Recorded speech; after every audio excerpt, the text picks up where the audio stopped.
Ukiaminiwa mahala, basi na wewe jiaminishe kuwa mwaminifu.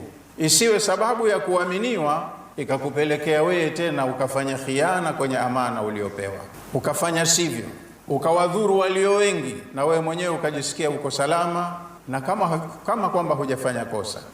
Wanaaminiwa watu kwenye dhamana za umma, halafu wakafanya khiana kwenye amana walizopewa, wakawa wanachukua haki za watu wengi, na wengine ni wanyonge.